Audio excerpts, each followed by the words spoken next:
Audrey Hepburn spent most of her life giving carefully rehearsed answers to journalists. She was polite, charming, evasive in the practiced way of someone who had learned early that some rooms in a life are better kept closed. There was one period she almost never opened, even for biographers she trusted. The winter of 1944 into 1945, when she was a teenager in the Dutch city of Arnhem, and the country was starving. She wasn't born Audrey Hepburn. She was born Audrey Kathleen Rustin in Brussels in 1929, the daughter of a Dutch baroness and an English-Austrian banker. Her father, Joseph Rustin, left the family when she was 6, and what she later learned about him was worse than abandonment.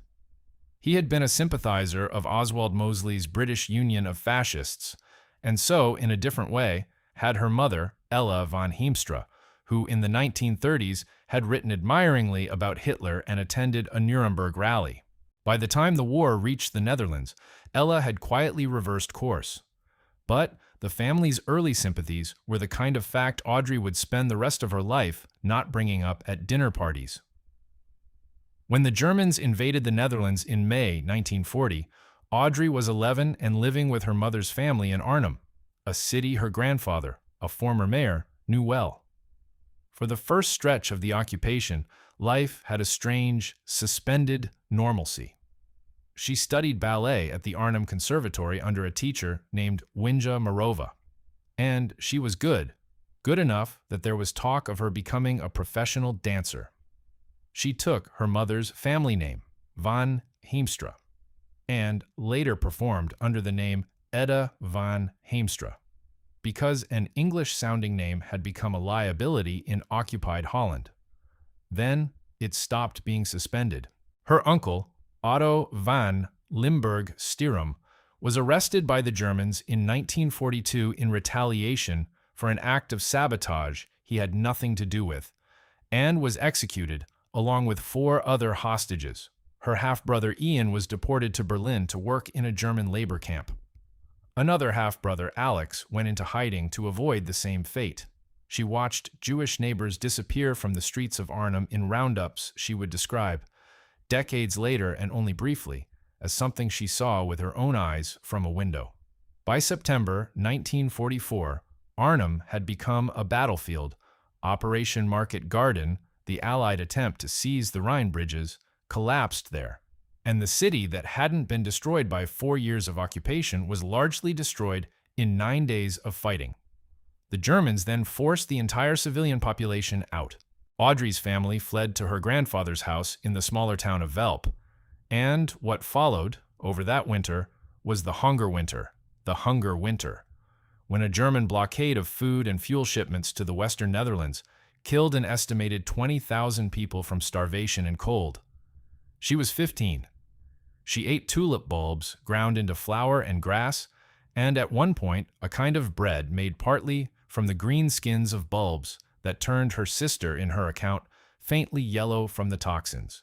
She developed jaundice, severe anemia, edema in her legs and ankles from malnutrition, and acute asthma that she attributed to the damp and the stress.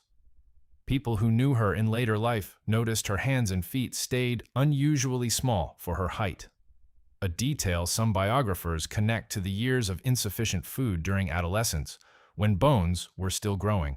She did not dance during this stretch, not in any formal sense. Ballet for a body running on grass and bulb flower wasn't possible. What dancing she did was something closer to a covert act, silent performances in shuttered rooms, with the windows blacked out and no applause allowed, to raise money in secret for the Dutch resistance. She talked about this only in fragments, late in life, usually in the context of why she later devoted herself to UNICEF rather than as a war story in its own right. There's a separate, harder-to-verify claim attached to this period, repeated in some accounts and disputed in others, that, as a girl, she occasionally carried messages for the resistance, hidden in her shoe or memorized rather than written down, because a child moving through a checkpoint drew less suspicion than an adult. Audrey herself gave inconsistent or minimal accounts of this over the years, and Biographers who've gone looking for documentary confirmation have mostly come up short. What isn't in dispute is that her family was directly entangled with the resistance through her half-brother's hiding and her uncle's execution, and that whatever she did or didn't carry, she lived inside that danger as a teenager, not as an adult who'd chosen it. By the time Arnhem and Velp were liberated by Canadian forces in April 1945, she weighed, by her own later estimate, around 90 pounds.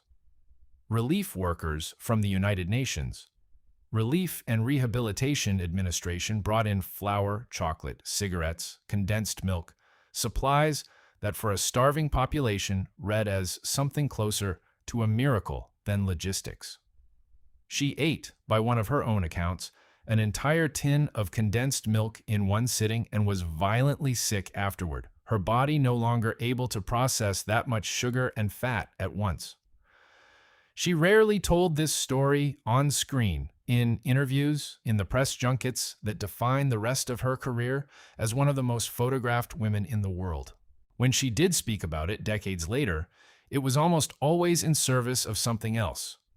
An argument for why she'd taken the UNICEF ambassador role so seriously in the 1980s, why famine and child hunger weren't abstractions to her.